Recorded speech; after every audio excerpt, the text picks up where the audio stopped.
श्री कृष्ण कहते हैं, चिंता मनुष्य की अनिवार्यता के समान है। हर किसी को अपने जीवन में किसी न किसी बात की चिंता होती है। चिंता से मुक्ति प्राप्त करना सुख और शांति की प्राप्ति करने का एक मार्ग है।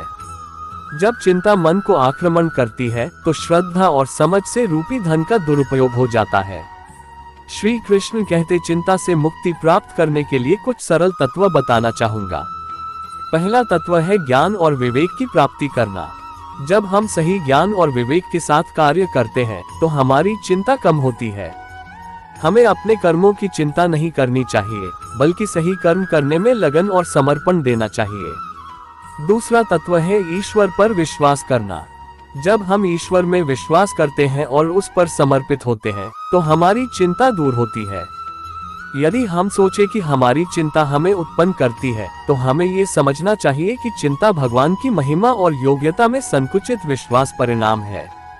तीसरा तत्व है आत्मनिरीक्षण करना। अक्सर हमारी चिंता हमारी सोच और विचारों से उत्पन्न होती है। हमें अपने मन को पर्याप्त ध्यान देना चाहिए और उसे स्वयं के अंदर के सुख और शांति की ओर प्रेरित करना चाहिए। यह अभ्यास करने से हम अपनी चिंता को समय समय पर नष्ट कर सकते हैं। चौथा तत्व है सेवा करना।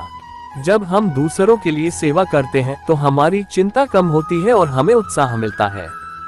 सेवा करने से हम खुश और संतुष्ट महसूस करते हैं और अपनी चिंता को भूल जाते हैं। चिंता से मुक्ति प्राप्त करना एक अभ्यास का परिणाम है और इसमें धैर्य, नियमितता और समर्पण की आवश्यकता होती है। हमेशा याद रखें कि चिंता के बावजूद हमारा मन विचारों और भावनाओं का मालिक होना चाहिए और हमें इसे नियंत्रित करना चाहिए, न कि वह हमें नियंत्रित करे। इसलिए शांति और सुख प्राप्त करने के लिए चिंता को दूर करने के लिए ज्ञान, ईश्वर में विश्वास, आत्मनिरीक्षण और सेवा के माध्यम से अपने मन को प्रशांत और शुद्ध रखने का प्रयास करें। जब हम ये सब अभ्यास करते हैं तो हम चिंता से मुक्त होते हैं और असली खुशी, आनंद और समृद्धि का अनुभव करते हैं। धन्यवाद और आपके लिए हर्ष की कामना करता हूँ।